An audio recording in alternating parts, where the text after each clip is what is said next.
Habíamos quedado en ese punto en que el libro de Génesis nos enseña que Dios creó a la mujer y la creó como ayuda idónea para el hombre, o ayuda idónea del hombre. Es mejor decir del hombre que para el hombre. Es decir, no es propiedad del hombre, sino complemento al hombre. Ahora, cuando Dios establece en su programa la creación del hombre, lo hace con un propósito: que la tierra se llene de hombres. Por tanto, el Dios de la gloria, el Dios creador, comunica al hombre no solamente vida, sino que le comunica el don de la fertilidad.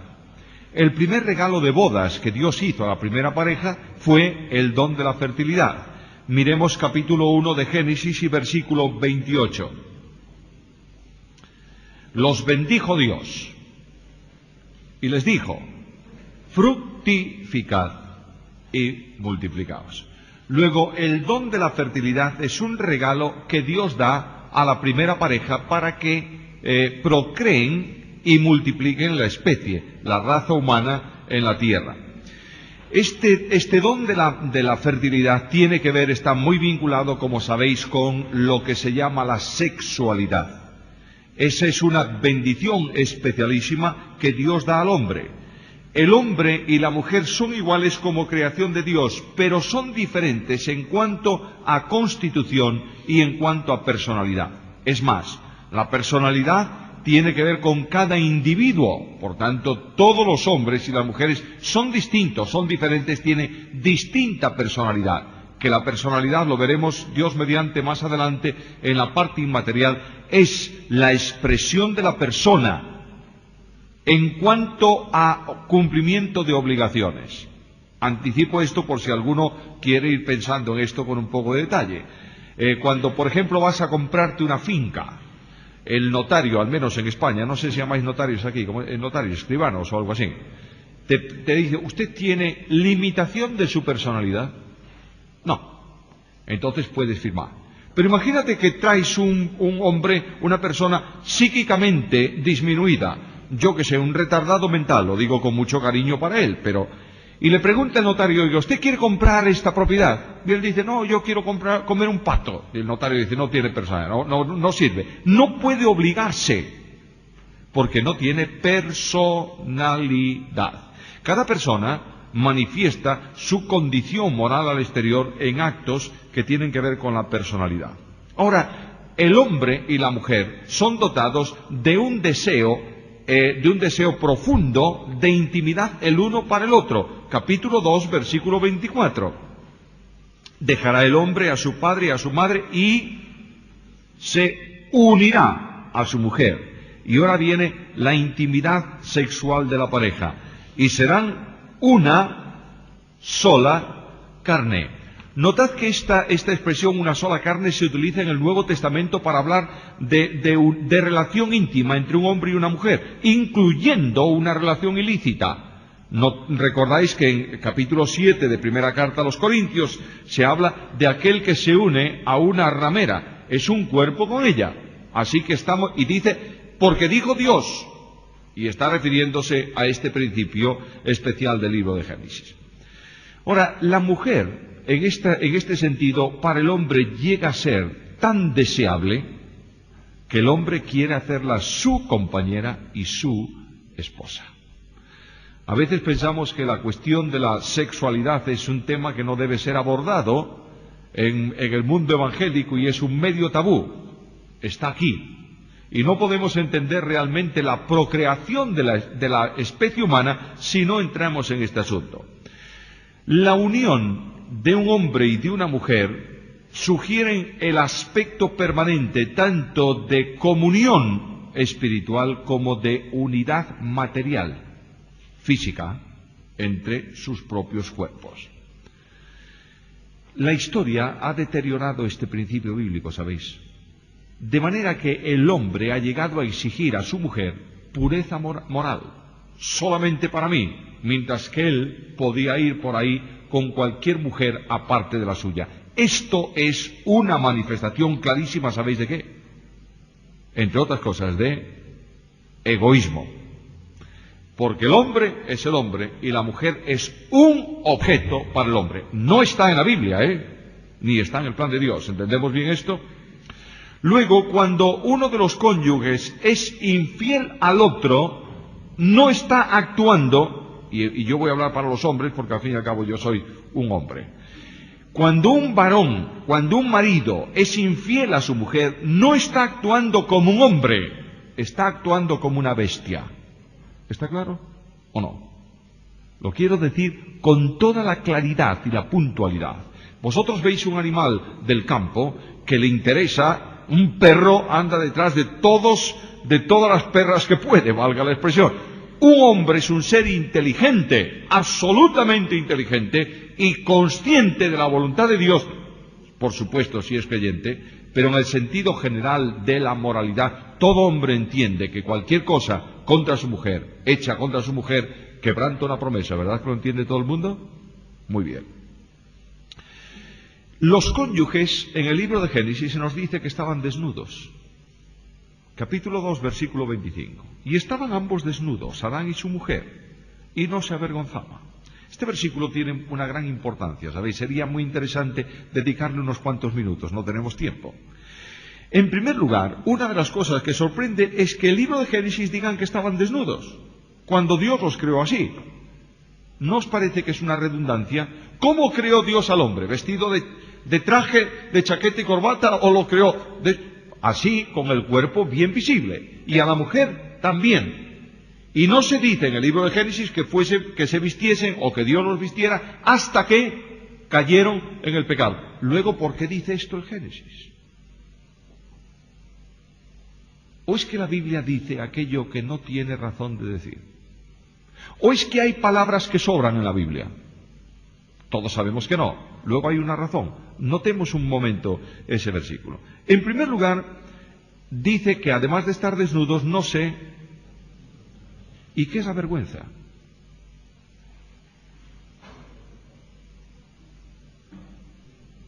Una manifestación del pecado, una consecuencia del pecado. Si no había pecado, aquí, cuando capítulo 2 de Génesis, ¿por qué dice que no se avergonzaba? Todo esto tiene que ver esencialmente con la relación, primeramente la relación entre marido y mujer. Una vergüenza hipócrita es una hipócrita vergüenza, ¿entendéis? El hombre y la mujer pueden en la intimidad de su hogar relacionarse sin reparos el uno con el otro. Esto está ahí claramente expresado. En segundo lugar, el varón se dedicaba exclusivamente a su mujer sin ocultarle nada. Notad que la vergüenza procede cuando, o se descubre cuando tienes algo que tapar, algo que ocultar, algo vergonzoso. Aquí hay una lección espiritual muy profunda para el matrimonio. El marido no puede tapar nada a su mujer. ¿Está claro lo que quiero decir o no?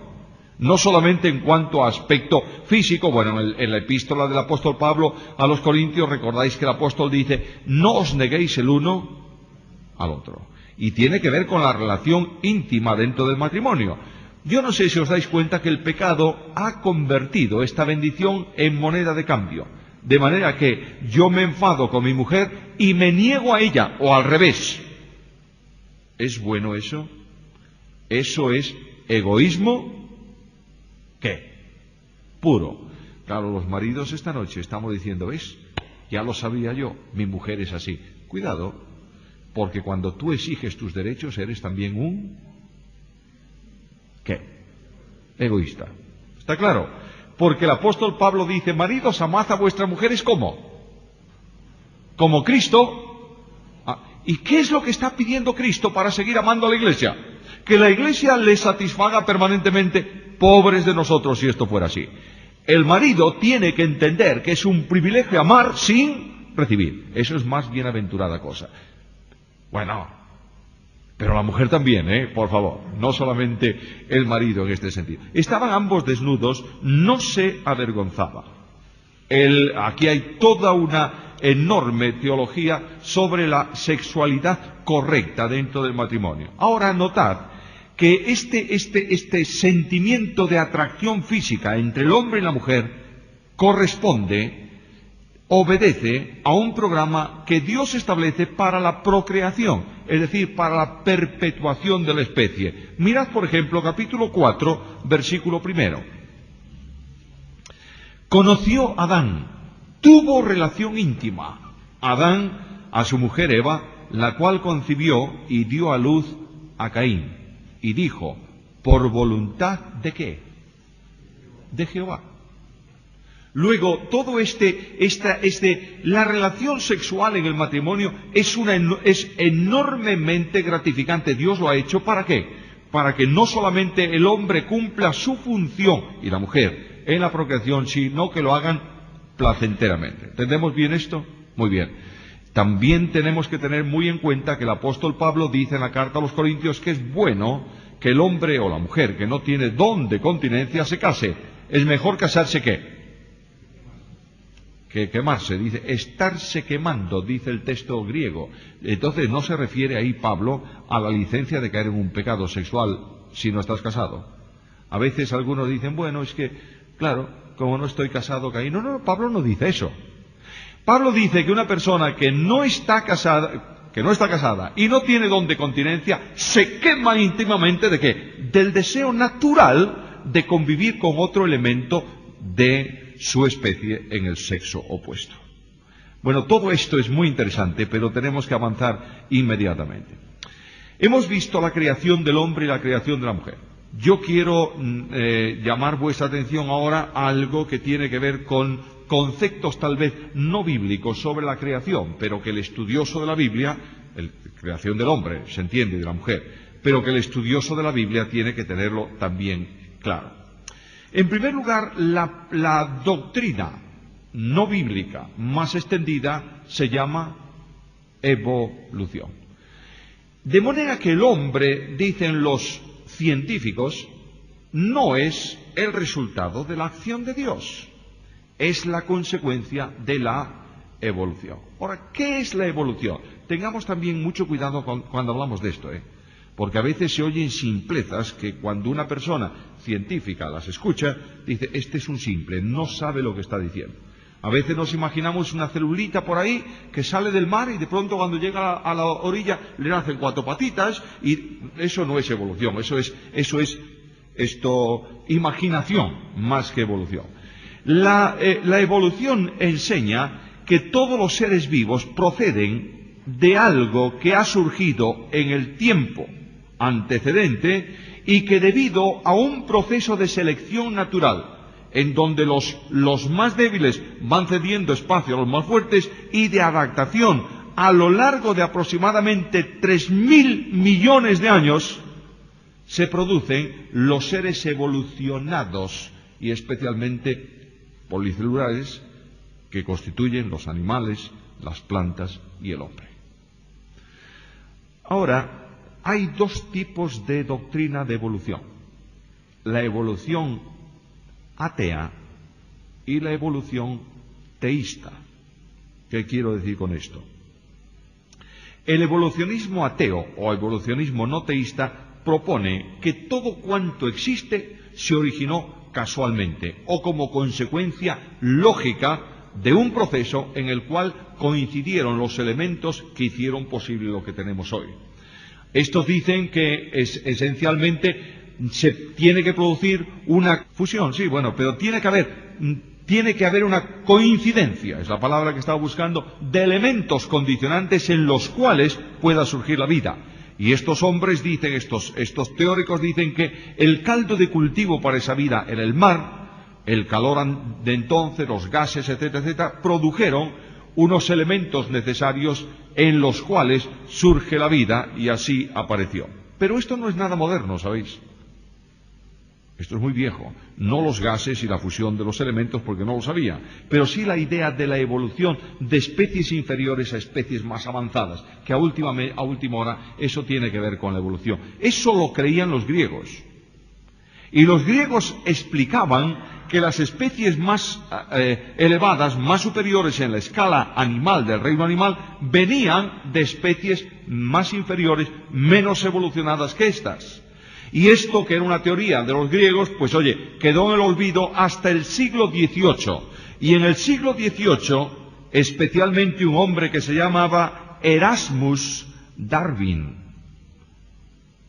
el abuelo del Darwin de la literatura, comenzó a desempolvar esto y a ponerlo como postulado científico. Entonces llegó el siglo XIX y estos postulados de los griegos se hicieron habituales entre los científicos. No olvidemos que estamos hablando de lo que se llama el siglo de las luces, en donde se retoma especialmente la filosofía y comienza a dársele importancia así. Ahora, en un momento de ese tiempo nació y comenzó a manifestarse como un científico brillante un hombre que se llamaba Charles Darwin, nieto del tal Erasmus Darwin.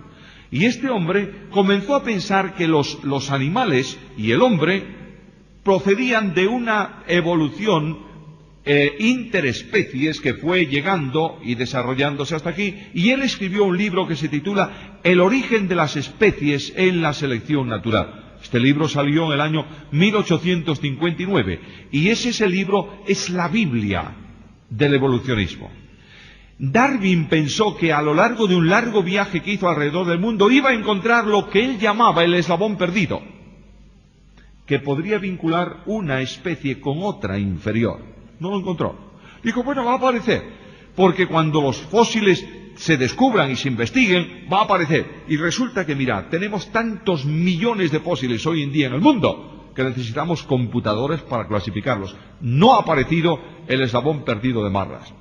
Ahora, los científicos están pensando o hablan, se apoyan para continuar con esta teoría que al fin y al cabo, un paréntesis aquí, esto es bastante difícil de expresar en tan poco tiempo. Habitualmente, sabéis que una teoría científica que no se demuestra en un periodo de 5 años y no se comprueba en un periodo de 10, esa teoría se desecha. Ese fue uno de los problemas que tuvo Albert Einstein con la teoría entonces de la relatividad. Hoy se ha demostrado. Muy bien. Luego no vale. Pero lleva mucho tiempo. ¿Por qué se mantiene? Porque a los teóricos de la evolución le vino a la ayuda la biología molecular. Sobre este asunto, sobre este punto, lo comentaba con nuestra hija Paula. Nuestra hija Paula, la pequeña nuestra, que vive en Barcelona, es bióloga. Y ella estudió, además, con un catedrático de la Universidad de Barcelona, que es uno de los hombres más famosos en España de biología molecular. Y los biólogos dicen, mira, es verdad que los seres vivos todos parten de un elemento común por una sola razón, porque el código genético se repite con ciertas variaciones en los seres vivos. Luego es lógico que vengan de ahí. Bueno, dejemos al hombre con su teoría. Lo que el hombre quiere hacer es decir, Dios no existe. Esto es la evolución atea. Los científicos generales. Y claro, llegan estos y dicen, bueno, ¿y cómo surgió el hombre? Porque al fin y al cabo el hombre es la escala más evolucionada de la creación. Y hablan de antecesores del hombre, hasta llegar al Homo sapiens, al hombre inteligente. Y hablan del de Neandertal, el de Cro-Magnon, etcétera, etcétera. Y ahora, para gloria de los españoles, el hombre de Atapuerca. No sé si habéis leído algo de eso. Bueno, Atapuerca, aunque suena un nombre tan raro, tan feo, pues es una de los se ha descubierto un lugar ahí en la parte centro-este de España, en donde hay una enormidad de huesos de hombres que según ellos son de millones de años atrás. Y ahí están hablando de que estos se comían los unos a los otros y por tanto los más fuertes fueron la misma historia de siempre. Bueno, el hombre puede decir lo que quiera, pero empiezan a tener sus problemas, ¿sabéis? Y empiezan a tener sus problemas porque hay que formularse una pregunta. Muy bien, sí señores, vamos a admitir esto. Vamos a darle a ustedes el derecho de pensar que tienen razón. ¿Y por dónde comenzó esto? porque estamos hablando de evolución. Luego volvamos atrás y lleguemos a un instante. La lógica matemática es que en un desarrollo de menos a más llegarás ¿a dónde? ¿A cero o no? ¿Y cómo empezó el 1 si había un 0? Y entonces un científico ruso del año 1948 promulgó una nueva teoría, la teoría del Big Bang, la explosión cósmica. Y dice, miren ustedes, la vida es muy sencilla. Un día hubo una explosión cósmica. ¿De qué? Bueno, de gas cósmico. ¿Y de dónde salió ese gas? Porque según lo que dice la química y la física, nada se crea ni nada se destruye, todo se transforma. Luego, ¿de dónde viene eso? Y así sucesivamente, y este hombre afirmó que esa explosión cósmica, inmediatamente que se produjo, fue de un impacto tan colosal, que ahí se expandió todo lo que tenemos, y luego se fue enfriando, y esos gases que se enfriaron produjeron las estrellas, y de las estrellas surgió la vida de alguna manera también en el planeta Tierra. Muy bien, muy bien, muy bien, demuéstremelo usted. Y no hay forma de demostrar tal cosa. Yo voy a poneros un simple ejemplo, por favor. No le digáis esto a un científico que se ríe de vosotros, pero es simplemente para nosotros, que no somos científicos, somos simplemente pensantes. Imaginaros que uno de vosotros visita Galicia. En Galicia hay en Santiago de Compostela una tremendísima catedral. Tal vez, como estamos en lo que se llama el Año Santo, la habéis visto por ahí, en la televisión. Esa catedral, que es una mole de piedra tremendamente grande, tú vienes allí, yo estoy en la explanada de la catedral, y te asombras de la catedral, y me dice, oye, ¿usted es de aquí? Sí, yo soy de aquí. ¿Y cuándo se construyó la catedral? Y yo te contesto inmediatamente, ¿esta catedral? Pues mire, hace muchísimos años, que aquí alrededor de Santiago hay montañas de granito. Y una noche la gente que vivía en Santiago de Compostela sintieron una tremenda explosión. ¡Blum! Levantaron los ojos por la mañana, polvo. Más polvo otro día, mucho más y así, una semana y un mes, y por fin el polvo se aclaró. Y cuando se aclaró, estaba la catedral. ¿Tú qué me dices? Dice, pobrecillo, este debe escaparse de algún psiquiátrico por aquí cerca. Si tú no puedes creer que una catedral se produce casualmente, ¿piensas que el universo se produce casualmente? Hay que tener una terrible credulidad. Pero quiero daros un dato y voy adelante. Recientemente, muy recientemente, como quiera que ya no necesitamos hacer mapas de carreteras de aquí a la Tierra, los científicos se han dedicado a hacer el mapa del universo. Y los radiotelescopios y todos estos se enfocaron a los límites del universo. Y por ahí una señorita, doctora, que dirigía uno de los departamentos de este programa, recibió de una computadora unos datos. Y ella vio los datos y dijo, esto no es posible. Y volvió a reproducir el esquema.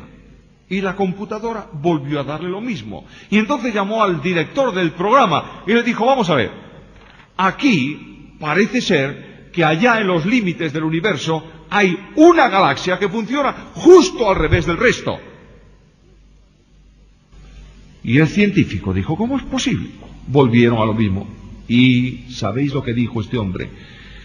Ha llegado la hora de buscar otra explicación porque el Big Bang ya no funciona. ¿Sabéis por qué? Cuando una cosa se origina de la misma causa y por el mismo efecto, todo funciona igual.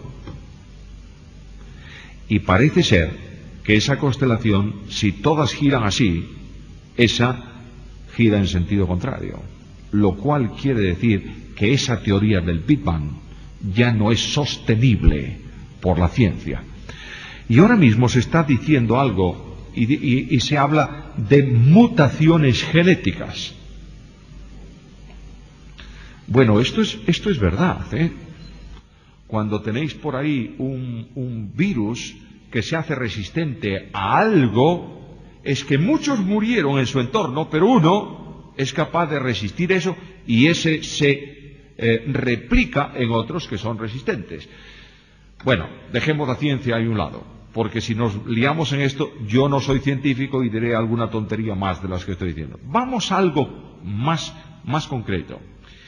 Cuando la Iglesia Católica Romana se enteró de que la teoría de la evolución podía ser verdad, dijeron, vamos a tener un problema. ¿Cómo ajustamos la Biblia con la evolución? Y encomendaron un trabajo a un jesuita francés que se llama Pierre Teilhard de Chardin.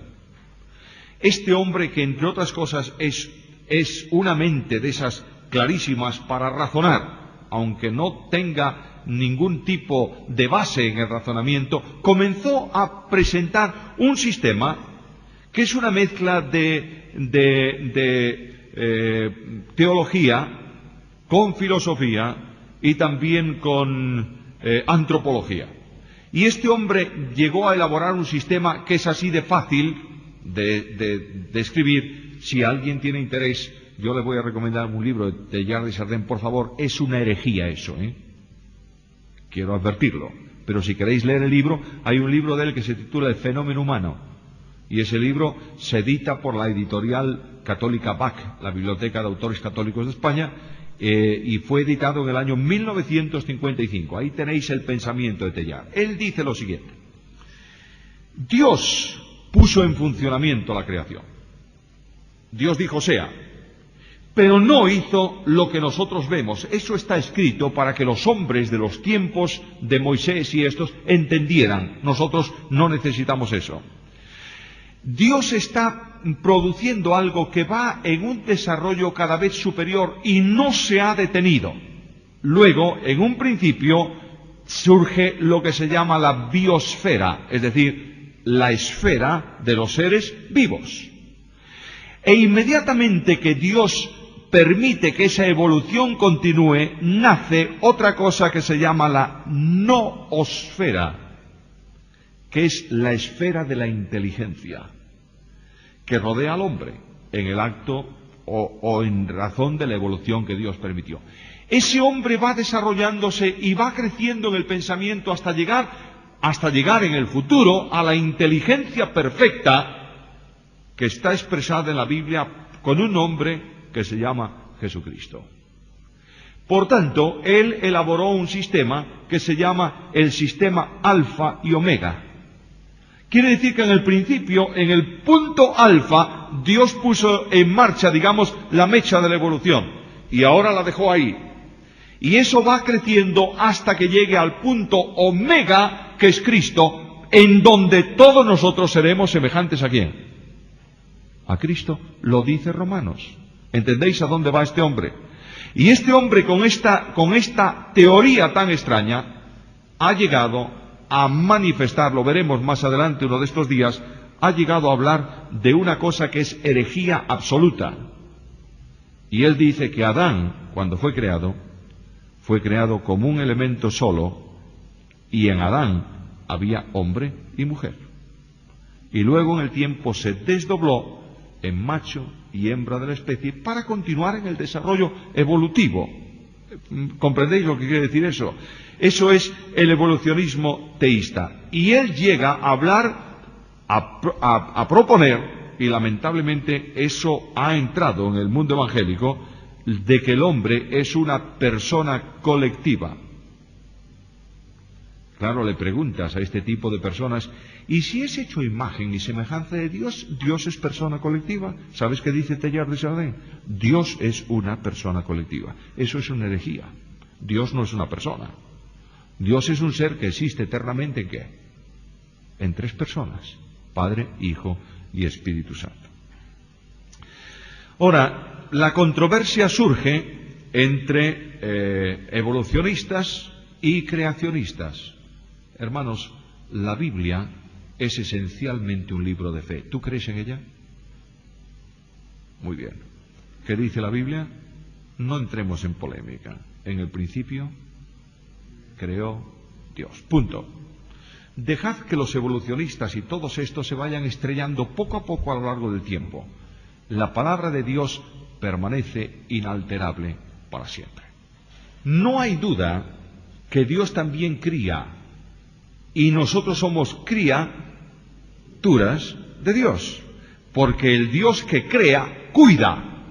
Es lo mismo que una madre. Una madre alumbra a un niño y ese niño lo cría, lo va cuidando para que crezca. Pero eso no tiene nada que ver con el concepto bíblico. Todo eso complementa el concepto bíblico. Pero el hecho evidente es que de lo que no existía como hombre, Dios trajo a la existencia el hombre. Y lo hizo porque Él quiso. Y lo creó, y lo cría, y lo cuida, y lo quiere dimensionar a la altura que le corresponde, liberándolo del pecado. Bueno, debemos preguntarnos cuál es la antigüedad del hombre. Y aquí tenemos también otra polémica en los dos campos.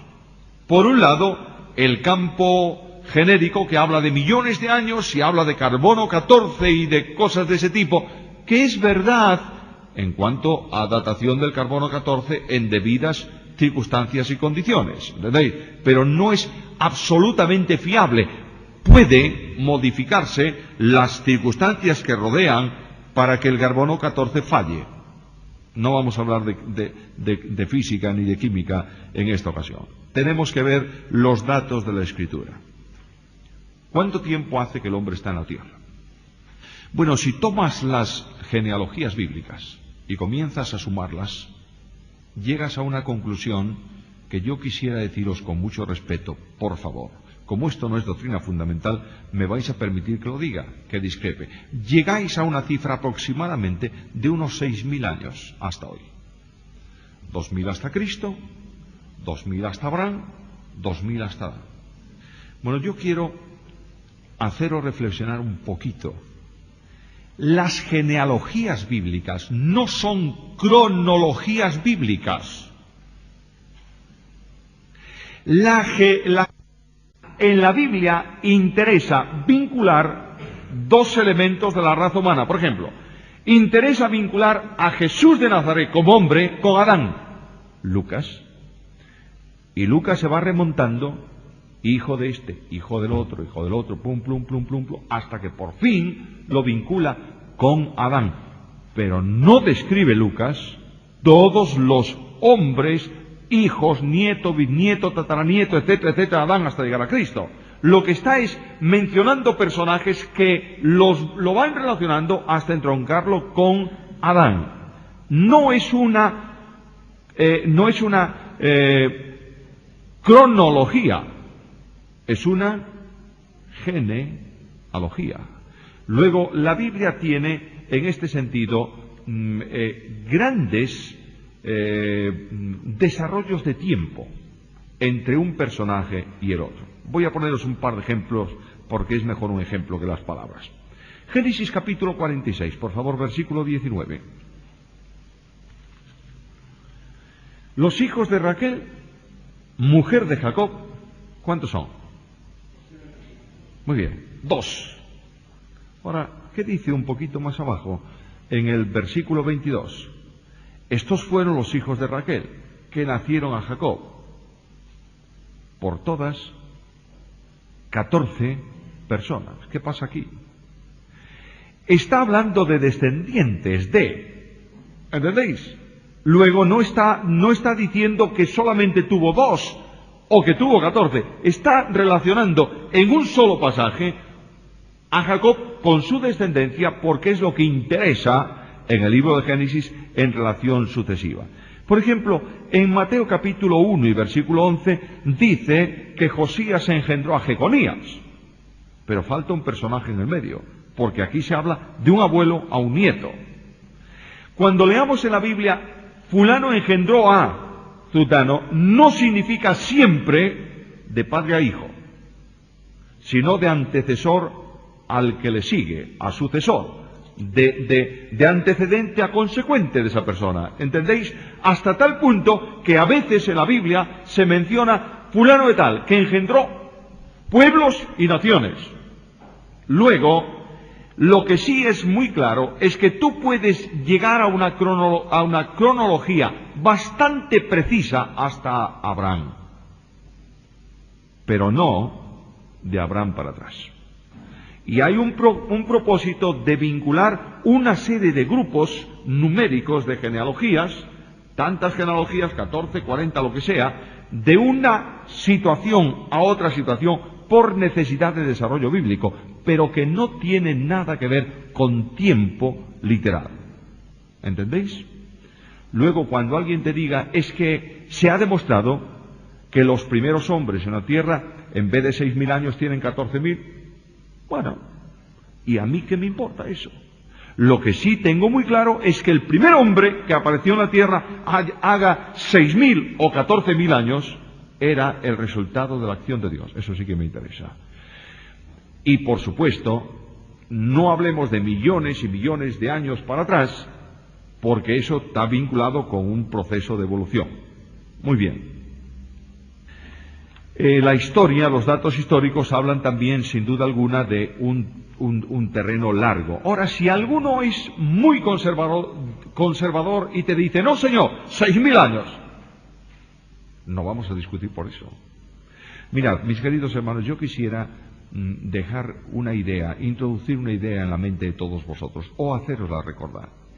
No hay que discutir por asunto, no hay que discutir por nada, pero no hay que discrepar y dividirse por asuntos que no son doctrina fundamental, que son simplemente interpretación y forma de pensar. Lamentablemente, hago un breve paréntesis aquí, lamentablemente se están produciendo hoy en día divisiones, escisiones, peleas, no sé qué cosas más, porque yo pienso que debo vestir de azul y tú piensas que debes vestir de rojo, y ninguno de los dos tenemos derecho a imponer eso al otro. ¿Está claro? Lo único que sí, yo tengo derecho a mantenerme y distanciarme de ti, en el mejor sentido de la palabra, es si tú dices, Jesús no es Dios. Un momento, eso sí que no. Por ahí no podemos pasar, porque eso sí que es doctrina fundamental. Pero no discrepemos peleándonos, porque entonces quebrantamos, ¿sabéis lo qué? Un mandamiento, ¿y sabéis cuál es?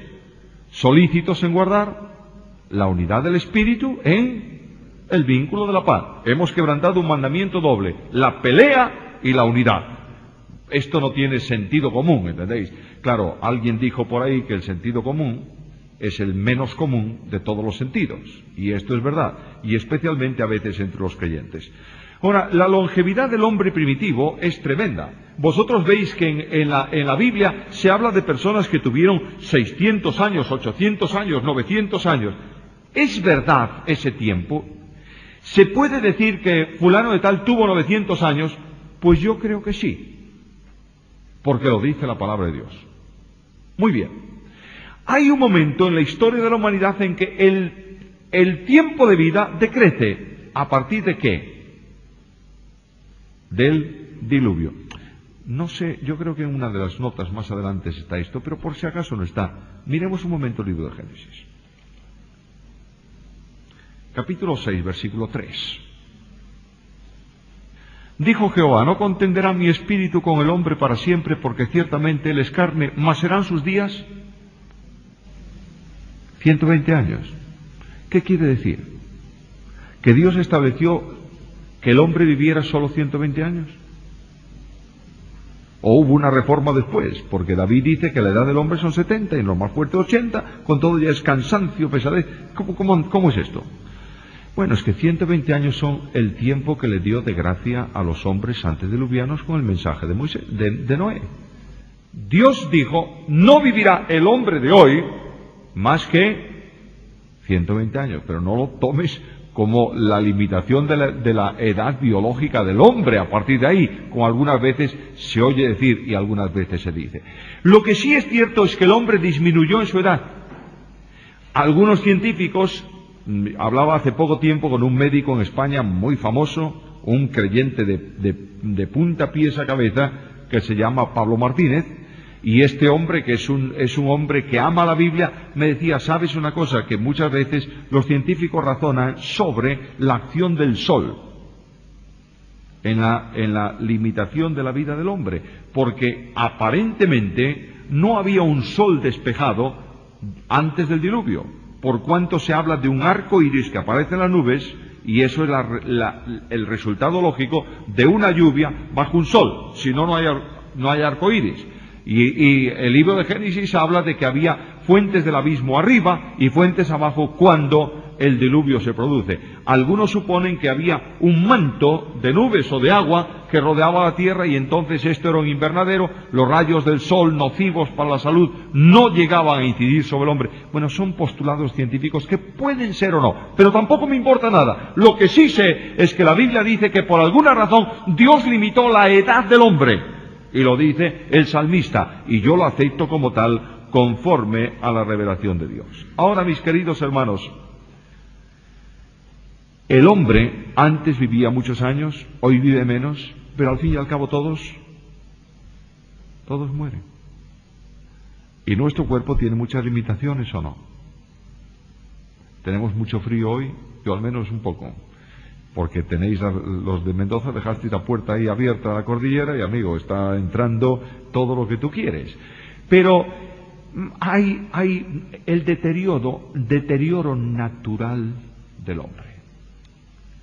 Esto nos lleva necesariamente a concluir esta noche rogándoos que estudiéis, porque no tenemos tiempo para más, que estudiéis el futuro del cuerpo humano. Con el futuro del cuerpo humano vamos a abrir mañana, porque no quiero dejar cosas pendientes. Pero esta noche pensad un poco, por favor, en este cuerpo que se va deteriorando. ¿Eres más viejo que el año pasado o más joven? Y tú me ves también un poco más viejo a mí, naturalmente. Y yo sé, a veces se dice, en España se dice que la profesión va por dentro, y yo sé cómo a veces, pues oye, los huesos te duelen un poco más que antes. Antes podías mojarte los pies, no pasaba nada. Ahora te mojas un dedo y agarras un catarro de estos. ¿Por qué? Porque vas viejo, naturalmente. Pero este cuerpo que se deteriora y que por razón natural termina en la existencia física, o en el término de la existencia física que tenemos, será un cuerpo que Dios tiene un proyecto y un programa para él. Porque el propósito de Dios es que el hombre gobierne la tierra, y por tanto Dios tiene establecido algo bueno para nosotros. Que el Señor nos ayude y nos bendiga a afirmarnos en algo. Creemos que Dios es el Creador, a Él sea la gloria.